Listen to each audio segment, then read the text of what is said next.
আজ সকালে কিন্তু আমিও খেয়ে নিলাম অ্যাভোকাডো টোস্ট, আর এই একটা অ্যাভোকাডো আমার থেকে পুরো 100 টাকা নিয়েছিল। যদিও এটা সব জায়গায় অনেকটাই দাম, তারপরও ভাবলাম যে আজকে ট্রাই করেই দেখি। যদিও জানি আমি এটা শুনেছি যে এটা তেমন একটা টেস্ট নয় খেতে, তারপরও ভাবলাম যে ট্রাই তো করেই দেখি। তো আমি এখানে হাফটা বানাচ্ছিলাম, আর আমি এটা 3 দিন আগেই এনে রেখেছিলাম, আর ফ্রিজে থাকার কারণে হয়তো বা এটার ভেতরটা একটু কালো কালো হয়ে গেছে, আর এটা খুবই পেকে গেছিলো, যার কারণে এটা পুরো ক্রিমি আর সফট হয়ে বেরিয়ে এসেছিলো, খুব ভালো লাগছিল দেখতে। আর আমি এটা কিন্তু বানাচ্ছিলাম, এখানে একটু পেঁয়াজ কুচি, টমেটো কুচি আর একটু গ্রিন চিলি দিয়েছি আর লেমন জুস দিয়েছি। তোমরা চাইলে এখানে চিলি ফ্লেক্স অ্যাড করতে পারো, আমার চিলি ফ্লেক্স পছন্দ নয় তাই স্কিপ করলাম। আর একটু চাট মশলা আর কিছুটা লবণ দিয়েছি, যে যা টেস্ট অনুযায়ী দিতে পারো। আর আমি কিন্তু পুরো বাকি যে অ্যাভোকাডোটা ছিল ওইটা কিন্তু আমি ফেলেই দিয়েছি, কেন কি আমার ভালো লাগেনি তেমন একটা।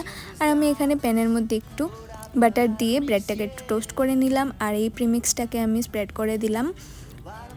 যদিও কিন্তু এটা খেতে টেস্টি হয়েছিল, মানে 10 আউট অফ এটাকে আমি 7 দেবো, 10 আউট অফ 7, কেন কি আমার তেমন একটা ভালো লাগেনি, আবার তেমন একটা খারাপও লাগেনি। আর একটু টেস্ট বাড়ানোর জন্য আমি একটা চিজ স্লাইস অ্যাড করেছি, তোমরা চাইলে স্কিপ করতে পারো। আর তারপর দেখো এটা খুব ক্রাঞ্চি আর ডিলিশিয়াসও লাগছিল, আর তাই আমি পুরোটা কমপ্লিট করেছি, কিন্তু বাকিটা ফেলে দিয়েছি।